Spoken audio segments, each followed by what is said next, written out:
and welcome to the Tao of Our Understanding Recovery Podcast. In this podcast, we discuss mystical works of literature and how they relate to recovery. We hope you enjoy today's podcast episode. Hello, this is Buddy C. Welcome to the Tao of Our Understanding Recovery Podcast. Happy holidays to everyone. We've got some resources for you at buddyc.org under resources. How to stay sober before, during, after the holidays. Also have a link in the episode notes.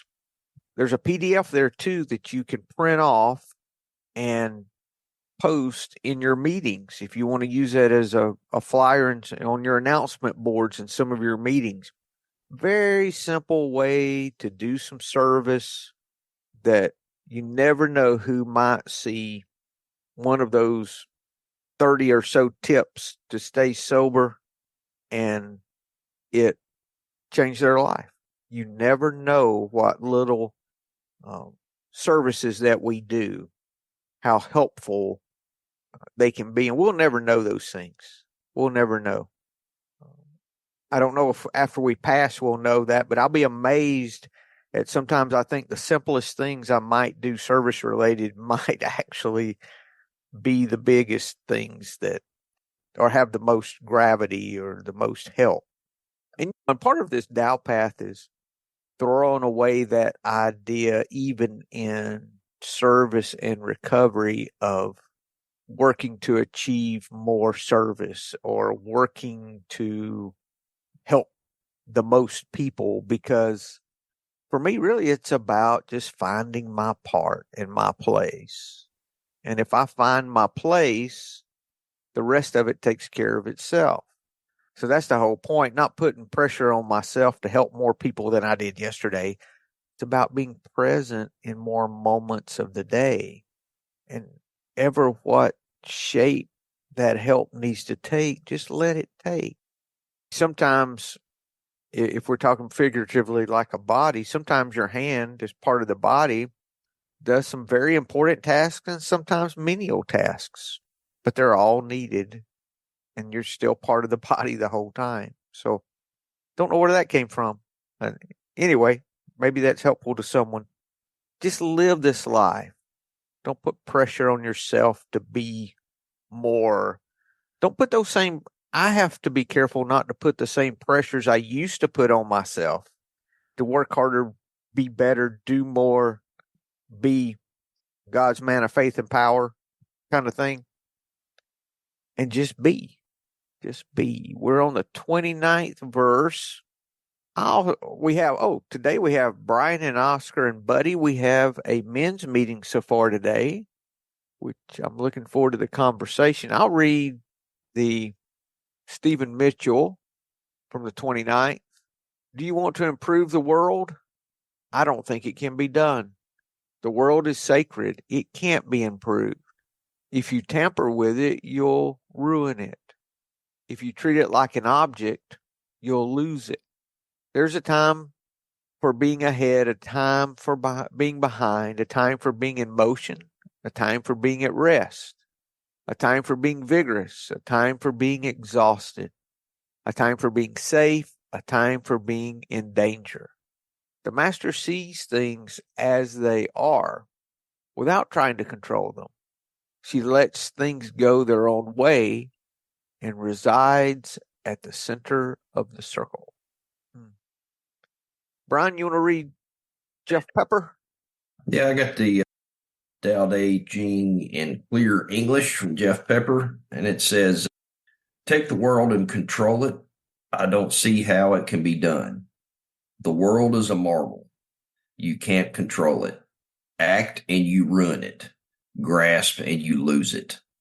So creatures can lead or follow, can breathe shallow or deep, can be strong or weak, can be kept down or rise up.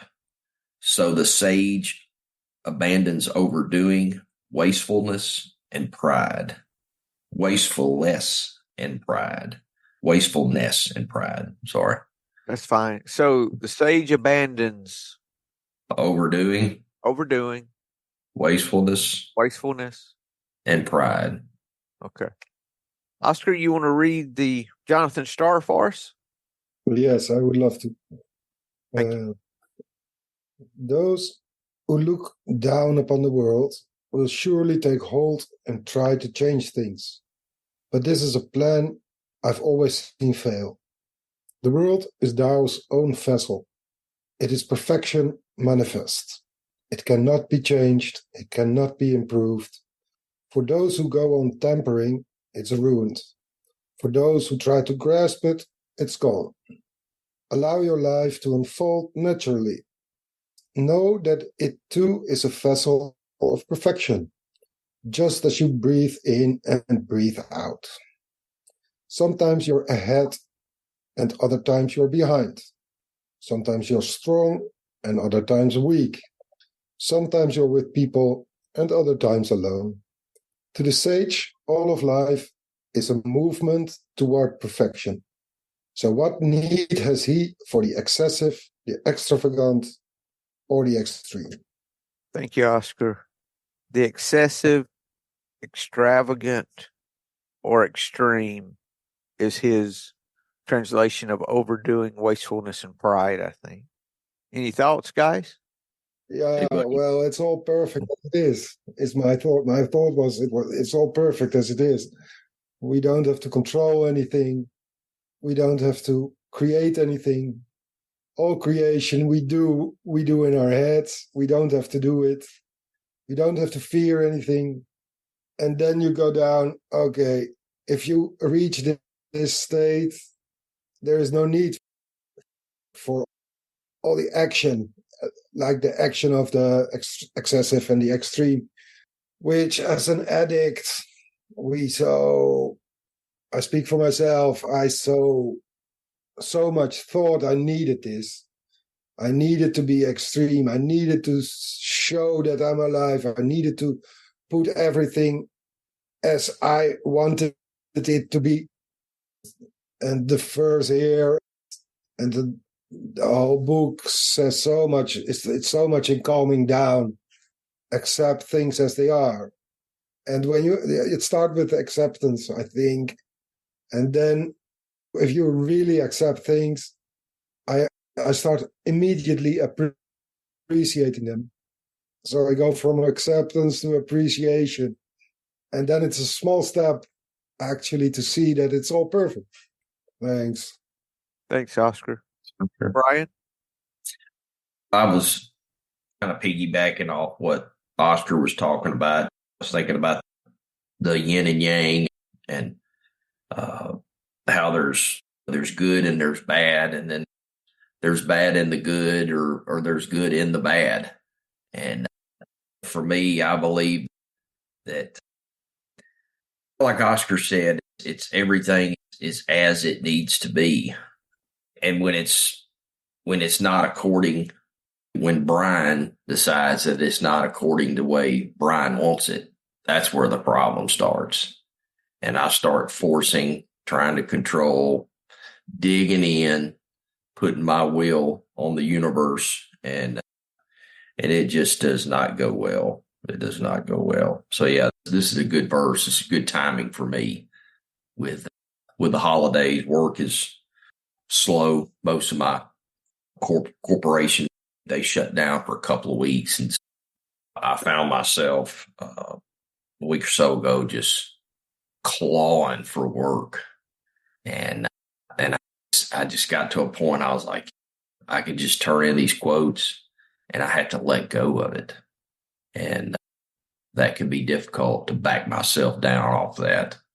So it's good verse, good timing, more surrender. I was thinking on this. Thank you, Brian. I was thinking on this too about the world not being changeable. And we've talked in some weeks past on other verses that talked about the Tao was unchangeable. And maybe when it's talking about the world being unchangeable, could it be talking about that the rules of life are unchangeable? In other words, we think that it's our excessive effort that causes our peace and joy, when we know it's our surrender to what is that gives us peace and joy. Maybe those are the things, some of the things of the world that are unchangeable. The guidelines that the world works by are already perfect. When I'm looking at that, it's not that something physical I see can't be fixed in the world or can't be different. It's the principles and guidelines and the way the world works cannot be changed. Maybe. Does that make sense? Because I came into recovery thinking the world worked much different than it does. I mean, I came into recovery and I saw the steps and I said, I just have a problem with alcohol. I'll run through these in the afternoon and I'll be done with this and blah, blah, blah. That whole mental picture of all those things. I even sized up the first guy that chaired the first meeting. I said, I'm a lot smarter than him. If he can get this, I know I can. Just like you would with anything out in the world. I mean, if you're got a new business you're doing or whatever, and something you're learning, I'm smarter than this guy. I know I can get it if he can. It's not about intelligence, though. See, that's where we thought the world worked one way and it really didn't work that way. Now we find that the whole program is not about learning how, it's about letting go. It's about surrender, stepping out of the way so that we can allow recovery in our life is much more to the picture for me than me believing God to help me do this, if that makes sense. Yeah. So the principles that we live by, they can't be improved either. Don't need to be improved once we start learning them. Those who go on tampering ruin it. For those who go on tampering, it's ruined for them. For those who try to grasp, it's gone. Because that's what we're taught in the world. Work harder, do better, double down. But grasp, never let go. The opposite of Wu Wei. Yes.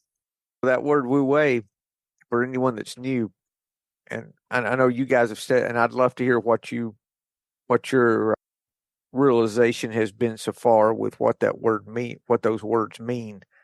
The primary translation of Wu Wei, WUWEI, is effortless effort. And I get this a lot. And I get this in recovery too. You've got to do something. It's not, wait a minute. It's not saying there is no effort. It's saying a different kind of effort. It's not saying stop trying or stop putting out effort. When you hear effortless effort, that's the first thing. I can't sit around. It's just not going to happen for me. And so, whoa, back up a minute. Before you judge this, let's look at a little more of what it may be talking about. It's effort without self. It's selfless effort. In other words, when I'm hurting, I ask that someone else be placed in mind or in my life that I can help. That's effortless effort. It's effort. Trust me. Quite honestly, a lot of times it would be a lot easier just to focus on me. But that's getting me out of the way. And we can use that effortless effort no matter what we're doing. For example, this podcast right now, this meeting that we're in, I could approach this meeting with the attitude or with the effort of, oh, we need to look at this and this. We need to make sure that we have this content. It's got to be this fantastic podcast, blah, blah, blah, blah, blah, blah, blah. Instead of my intention with every meeting that we have, how can I be helpful to these guys? What do these guys need today? Can we share our heart today on the podcast? What is it they can leave with that's been helpful to them? That is effortless effort, in my opinion. That's selfless effort. And then when I give in that way, man, guess what I get back? I get back everything that I thought, everything I needed that I did not know that I needed. Oscar. Thank you for that explanation. The selfless effort. I think the middle of the verse says, allow, in this translation, it says, allow life to unfold naturally. Know that it too is a vessel of perfection, just as you breathe in and breathe out. And this unfolding of our lives is, as you just said, it's not like I sit down and do nothing anymore. It's not that there is no effort. There's effort, but my person or my ego or my story can stay at home. And the closer I get to Tao or God or consciousness or whatever you name it, and the more God, the less Oscar. And then I'm in harmony with life, unfolding as it unfolds. And it's really beautiful to realize this before having the Christmas dinners and shoppings and presents and I can go to my family and the family of my wife without Oscar, but as much God as possible in harmony, and I just watch it unfold and enjoy it. Definitely enjoy it, but it's an enjoyment without an opposite. So there is no opposite. It's just enjoy. I just enjoy it, whatever's going to happen, and I'm not thinking I have to control it. I'm not thinking I'm in the position to decide how it has to be. I just let it be, just let it come, and everything will change anyway. And that's the beauty of this first lines, where it says it's impossible to change things in a world where everything changes all the time. So it's about the formulas that doesn't change, the thing that doesn't change. And within this thing that doesn't change, everything changes all the time. And that's the unfolding. And it's beautiful. It's beautiful and it's perfect as it is. Oscar, that when you use, I'm sensitive with the God word, not because it offends me, but I'm thinking of people who listen to the podcast. A lot of times I know from people who have contacted me that people come to this podcast a lot of times because they're trying to find recovery without God. They're looking for a way around. They're looking for a way around God, saying, oh, no, I don't want this. I don't want because they bring in all of those old ideas that they had.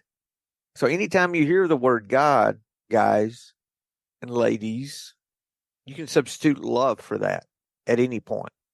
So is love governing your life? It's love that changes us. It's choosing that action of love every time that causes the change in my life. It's when I'm in that time of friction and I choose to be helpful instead of arrogant. That's the effortless effort that is a lot of effort, the selfless effort. And that rub is what changes us. And that's the unfolding. It's I love the Jonathan Starr for this, Oscar. Allow life to unfold naturally. So many ways we can stick our fingers in there. Just allow it. Allow life to unfold naturally. We think a lot of times, or I do anyway, used to, that the most spiritual thing would be the most unordinary thing, when in reality it's the opposite. It's the most natural thing to live this love motivated way of life in this moment, this successive after moment after moment. And that's what he's talking about here. That's the unchangeable.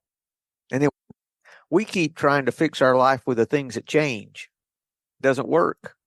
We can't fix our life with what changes, but we can surrender to what does not change. Then we see the peace and joy that we're looking for. The alternative of not, suppose we would not allow our lives to unfold naturally, we are doomed to a life full of fear. So that's the alternative. There is no other alternative. If I don't let it unfold naturally, it means I have a day in fear, or a period in fear, or a moment in fear. And as soon as I surrender, the fear disappears. It's not there anymore. It's just gone. So that also tells us that it is nothing. Because what was it if it's gone that easy? Yes. So a really beautiful life. And we have the choice. Every moment of every day, do we fear a lot? Yeah, we're going to try to protect our fear, or we're going to act in love. Yeah. Really, two sides of the coin of the moment, maybe. I don't know. Could be. But fear itself always brings us out. Love always takes us back. It's always that way. I'm curious on this last stanza. To the sage, all of life is a movement toward perfection. So what need has he of the excessive, the extravagant, or the extreme? A movement toward perfection. And then that's Jonathan Starr. Stephen Mitchell, last stanza. The master sees things as they are without trying to control them. She lets them go their own way and resides at the center of the circle. So the center of the circle would be the avoidance of excess, extravagant, and extremes. We talked about last week about the quote from the Book of Murdoch, I think it was, about God being the axis, and that the axis is always at rest, and the further out you get from the axis out into the wheel, the more motion there is. It's interesting too. Think about this. I never thought about this. If the cart is moving, you've got the wheel, you're not moving any faster being on the edge than you would be in the center. You're moving the same speed in the same direction. Let's say your goal is to get somewhere. You can do it on the outside of the rim, or you could do it in the middle at rest. The further you get out, the opposing forces are greater, more resistance. More nausea. It's harder to hang on. More uncomfortable, right, More Brian? uncomfortable. Yes. That's good. That's why I show up every Saturday. It's interesting, too, the way that the master stays in the center is back to something we talk about all the time. Acceptance. The master sees things as they are without trying to control them. It's one thing to see things as they are. It's another thing to give up control. That's two things. Just because we're accepting doesn't mean that we have given up control. And just because we've given up control doesn't mean that we see things as they are. It takes both. Buddy, I was looking at Derek Lynn, and his follows the same path. Can I read that? Of course. Yeah, it says, those who wish to take the world and control it, I see that they cannot succeed. The world is a sacred instrument. One cannot control it. The one who controls it will fail. The one who grasps it will lose. Because all things either lead or follow, either blow hot or cold, either have strength or weakness, either have ownership or take by force. Therefore, the sage eliminates extremes, eliminates excess, and eliminates arrogance. And he's got some comments here that says, let us emulate the natural balance of the Tao. Like the sages, we too can live in accordance with the principles of moderation. This chapter gives us 3 simple ways to behave: reduce extremes, avoid excess, and let go of arrogance. Thank you, Brian. Oscar? Yeah, about this last stanza, or to sage all of life is movement toward perfection, I also recognize the big book, where it says, the part where it says that we are no saints, and we are not perfect, and we are no saints, but that the spiritual path we take is more a path to working towards perfection instead of reaching perfection or being perfection. It's also a very strange idea to be perfect in a way, because that would be the end of everything. So there is nothing there. It doesn't exist. It's nothing. But the movement toward perfection actually suggests is perfection. So the movement that's it. The movement towards perfection is perfection. So because all was perfect anyway. But it reminds me of the keep working, keep doing the work on this path, and avoid all the things we mentioned, which are here excessive, extravagant, and extreme. But the one from the one Brian just read is just as beautiful. When you avoid those last three things, you will never drink again, probably. Thank you, Oscar. Thanks. Word perfection. I was looking to see if I saw a direct in the Chinese in that verse, and I do not. The sage avoids extremes, abandons sweeping judgments, rejects a life of excess. Is how I see that in the Jonathan Star. By the way, any of these books that we talk about, go to buddyc.org. Under resources, we have a bookstore. I think every book that we talk about, I add to the bookstore. I believe I have everything there that we discuss.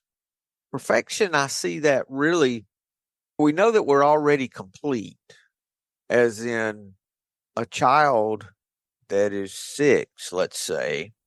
Just because he can't drive a car yet doesn't mean he's not complete. He's just not old enough and mature enough and hasn't learned to be able to drive a car. So it doesn't mean he's lacking something at 6 because he can't drive a car yet. Okay. Perfection's a hard word because we use the word perfect, or I brought in ideas of what I thought perfection would mean, which is, Oscar, what you were talking about with being perfect, doing everything perfectly, right? And I had this idea of spirituality before recovery. That was what it was, making me perfect. It was getting sin out of my life. It was, and I'm not criticizing it. I'm just saying this is what I heard in it, that I was becoming more godly, so to speak. Nothing wrong with that.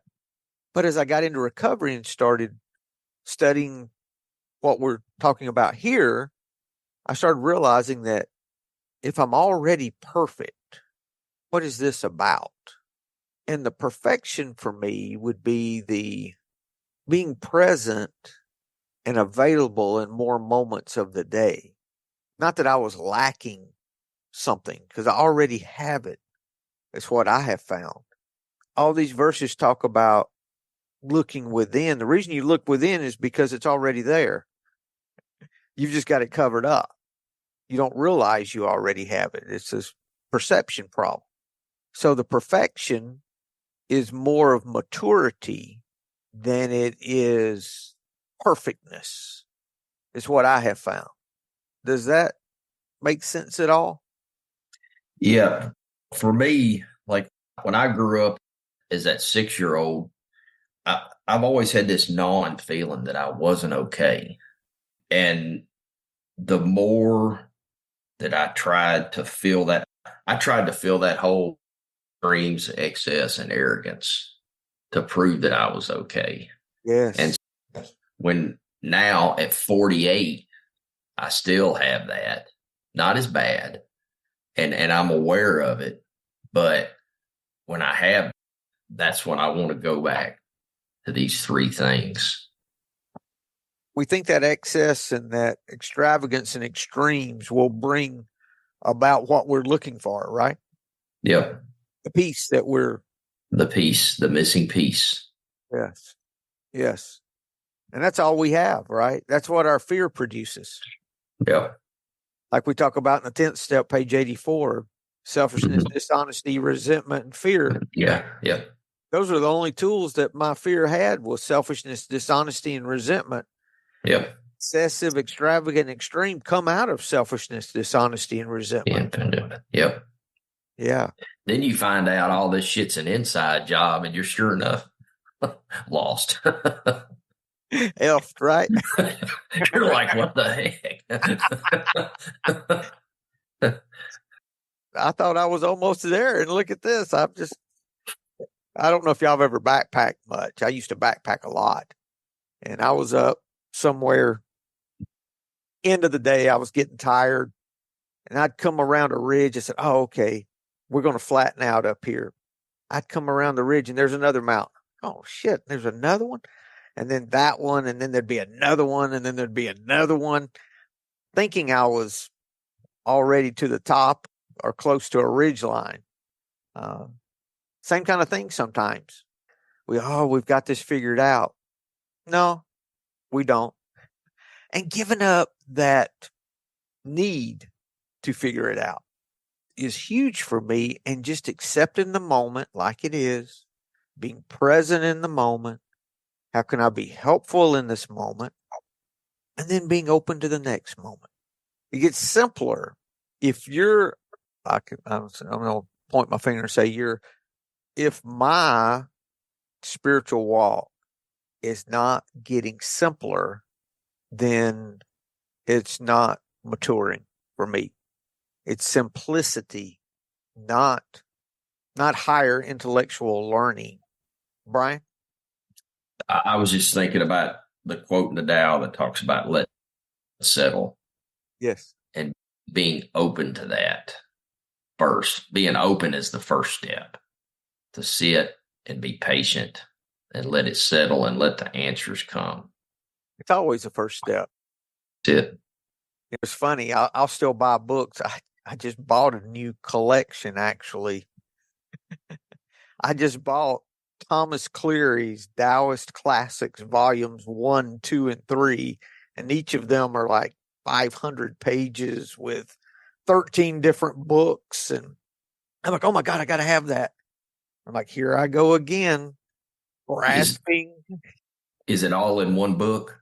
It's in 3 books. 3 books. Full disclosure, while we're getting really honest, I went down that rabbit hole, and it was like I would find a new translation of the Tao, and I'm like, man, I want that. But deep down inside, I thought, man, I'm going against what the Tao is. I should be happy with just some old paperback raggedy book that I bought at a yard sale, but I can't be. I need to have a nice hardcover one.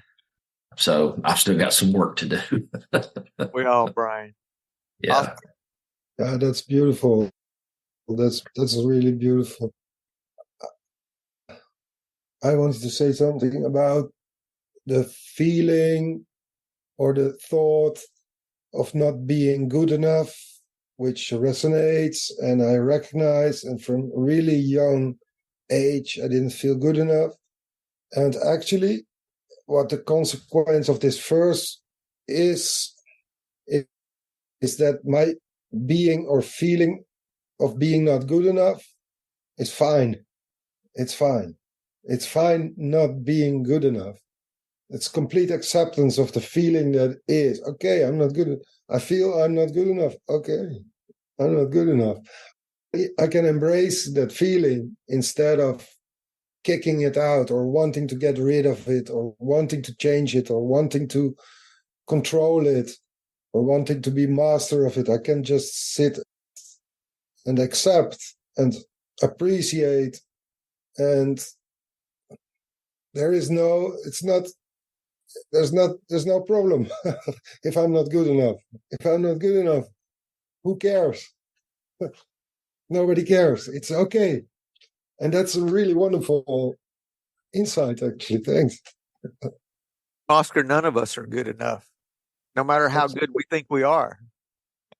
It's the strangest thing to think that I have to be better. Exactly. I don't know in what, or It's great to be not good enough. This is the thing.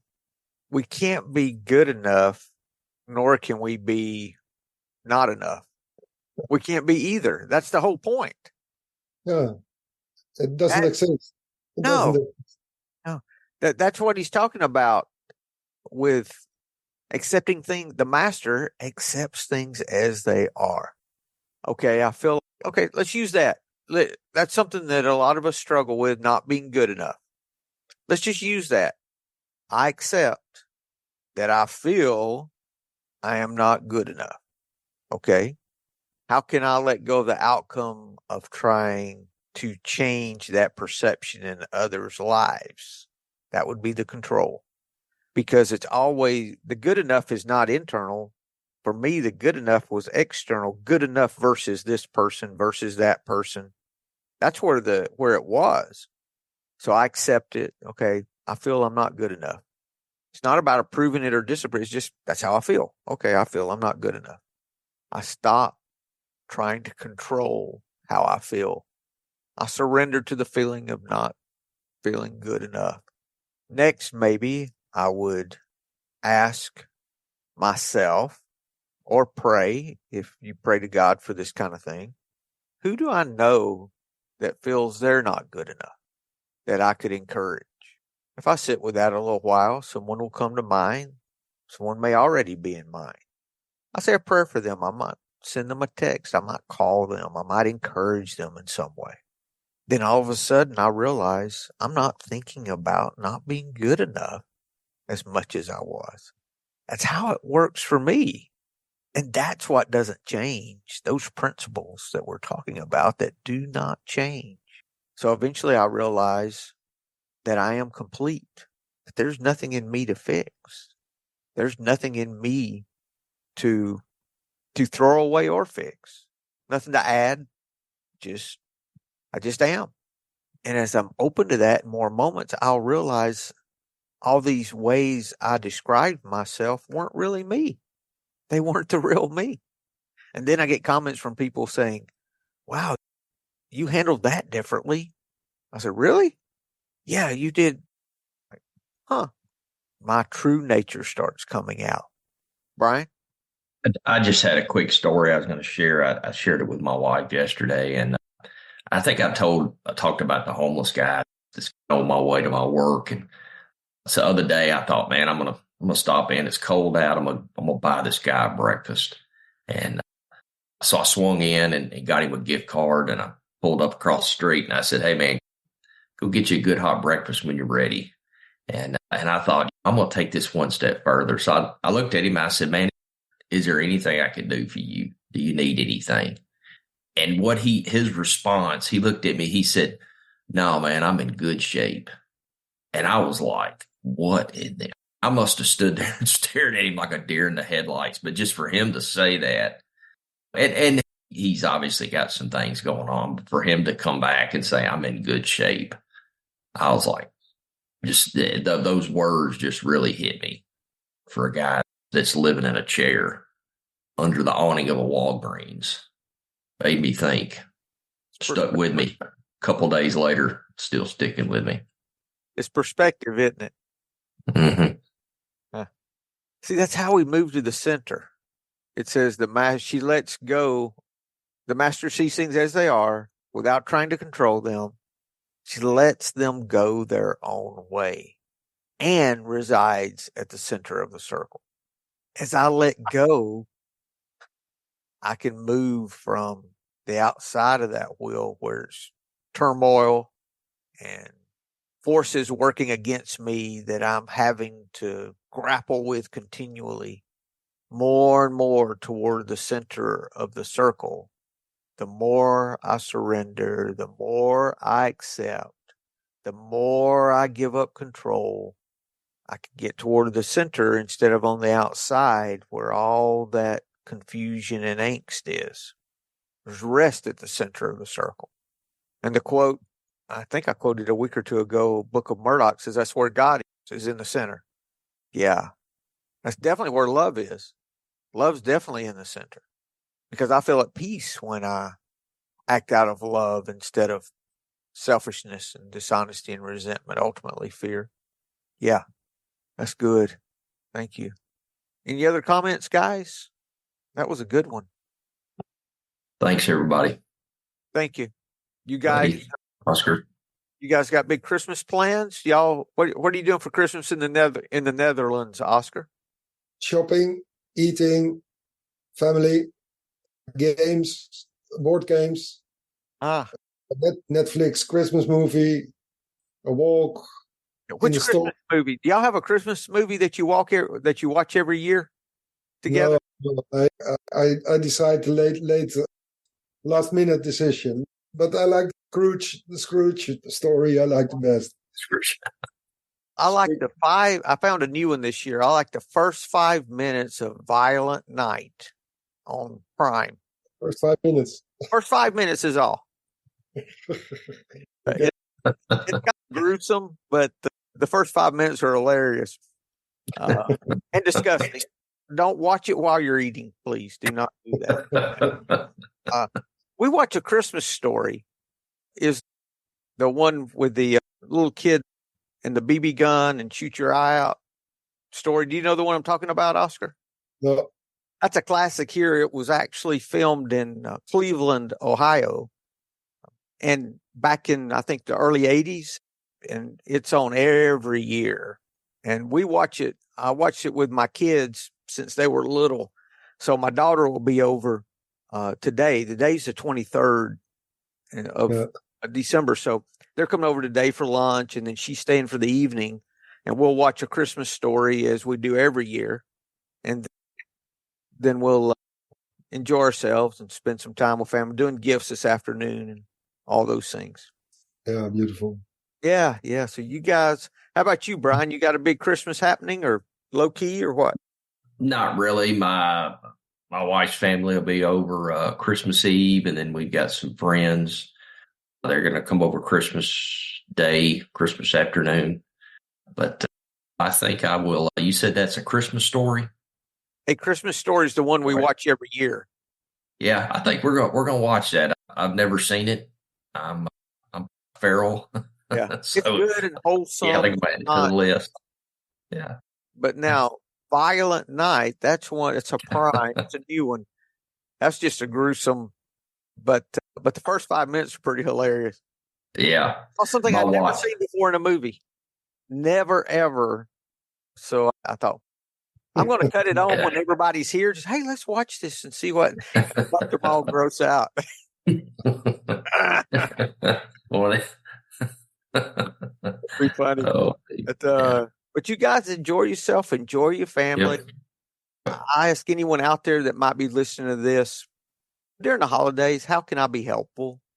You're never trapped. If you start feeling squirrely about your addictions, get out of there. There's no event that's worth your sobriety. Make your sobriety first. And if you are trapped somewhere and you can't leave, go play with the kids. Go start cleaning up the dishes. Just put some action. We talked about a few weeks ago, staying sober during the holidays and the different tools we use. Put those to use. There's online meetings. There's 24-hour meetings. You can go to a meeting anytime, 24 hours a day, 7 days a week on Zoom. So not finding a meeting is not an excuse. You can find a meeting. If you're thinking about drinking, just put it off for an hour and go to a meeting first. You can check in at any time in these meetings. Don't have to wait till the top of the hour. Say, if I feel like this, I'll drink after the meeting. If you're going to put it off, if you've decided you want to drink or use, go to the meeting first. I've done that before, and I've done it with a day and say, if I feel like this tomorrow, I'll drink. Guess what? I felt different the next day. So lots of tools, guys. Put them to use. Thanks. Y'all have a wonderful week and a wonderful Christmas. Merry Christmas, guys. Happy New Year, and hope to see you next week, guys. Thank you. Yep. Hello, this is Buddy C. I wanted to make you aware of several recovery-related resources that I've posted in the episode description. These resources include a list of recovery podcasts, a free sober meditation app, daily recovery email, shared Google recovery calendars. Hope you put some of these resources to use and have a great week. Thank you for listening to the Tao of Our Understanding Recovery Podcast. If you enjoyed this episode, please share it with your friends in recovery.